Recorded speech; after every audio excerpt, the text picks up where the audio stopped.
Hello, welcome back to my channel. आज फिर से हाजिर हैं एक इंटरेस्टिंग प्रॉब्लम के साथ। वो यह है 3 power a plus 3 power b is equal to 252। इसमें a एंड b अननोन है।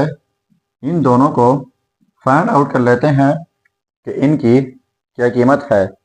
चलिए स्टार्ट कर लेते हैं। देखो, 3 power a plus 3 power b, तो यहाँ से मैं कॉमन लेता हूँ 3 पावर a। जब 3 पावर a यहाँ से कॉमन लेते हैं तो यहाँ पर 1 रह जाएगा, प्लस 3 पावर b, और यहाँ पर 3 पावर a है नहीं तो ये 3 पावर a डिवाइड में आ जाएगा, इज इक्वल टू 252। अब आप समझेंगे कि 3 पावर a यहाँ पर डिवाइड में कैसे आ गया। तो फिर से आप ये मल्टीप्लाई कर सकते हैं। 3 पावर a 1 को मल्टीप्लाई कर लें तो 3 पावर a हो जाएगा। 3 पावर a इस टर्म को मल्टीप्लाई करके तो 3 पावर a कैंसिल आउट हो जाएगा, तो भाई 3 पावर b बन जाएगा। अब देखो, जिस तरह हमने इनको फैक्टराइज कर लिया, अब इनको भी फैक्टराइज करना होगा। तो देखो, 3 power a into 1 plus 3 power b divide by 3 power a is equal to, अब इनको फैक्टराइज कर लेते हैं। 252 पहले 2 पर डिवाइड कर लेते हैं, तो 2 1 दर 2, 2 2 दर 4 हो जाएगा, और ये 5 है तो 1 यहाँ पर कैरी यानी 12 हो जाएगा, तो 2 6 दर 12 हो जाएगा। इसके बाद 2 6 दर 12 और 2 3 दर 6। इसके बाद 9 7 दर 63 और 7 1 दर 7। तो 252 के ये सारे फैक्टर्स हो गए। तो लिख लेते हैं 2 क्रॉस 2 क्रॉस 9 क्रॉस 7। तो 2 क्रॉस 2 4 हो जाएगा, और ये 7 भी, तो ये हो जाएगा 28। ठीक है, तो 252 की जगह मैं लिख लेता हूँ 9 क्रॉस 28। ठीक हुआ। अब देखो, 3 पावर a ये जो है आड है, और ये सारा कुछ जो है, अगर ये आड हो लेकिन 1 ऐड कर लें तो ये फिर इवन हो जाता है।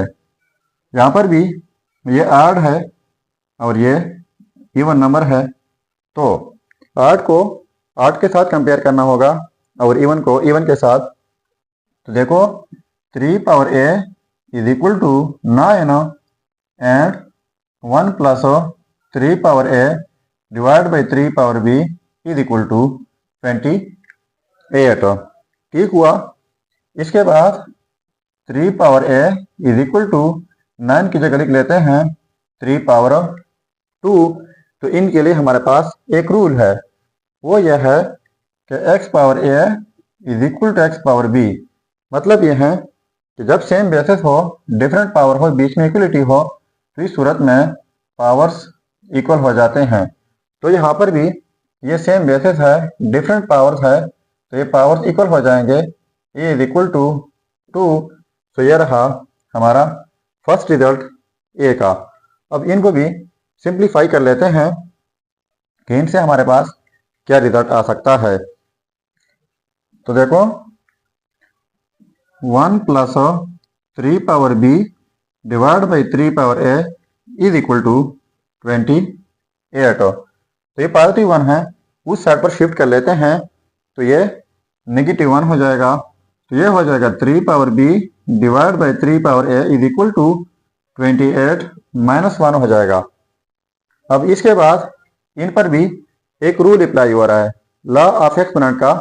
वो यह है कि x power a divide by x power b, यानी जब सेम बेसिस हो, डिफरेंट पावर हो, बीच में डिवीजन हो, तो इस सूरत में एक ही बेस लिखा जाता है, पहले डिनोमिनेटर का पावर माइनस डिनोमिनेटर का पावर।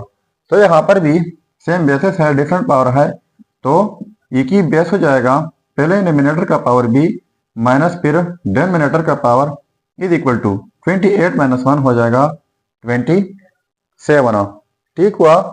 इसके बाद 3 power b minus a is equal to 27 की जगह लिख लेते हैं 3 पावर 3।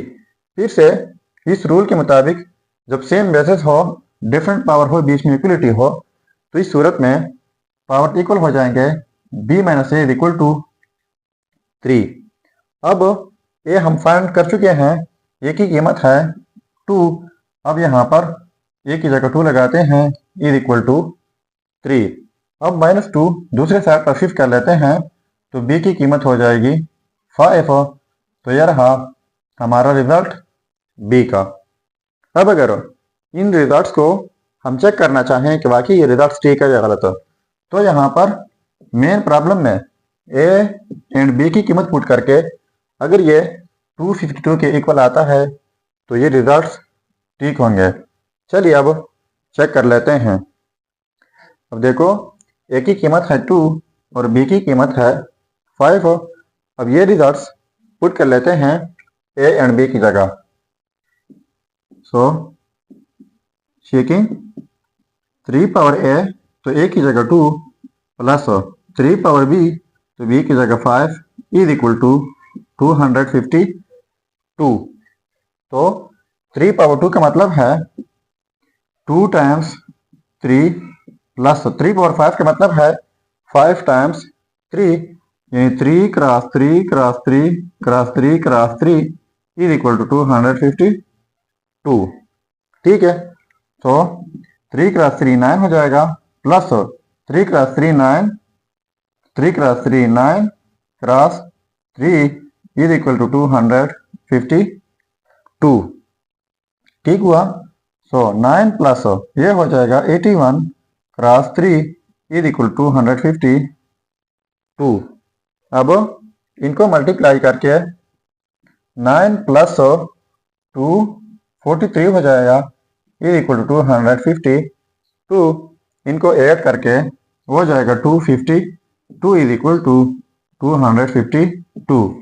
अब देखो ये आपस में सेम आ गए, तो इसका मतलब ये हुआ कि result a is equal to 2, b is equal to 5, ये रिजल्ट 100% ठीक है।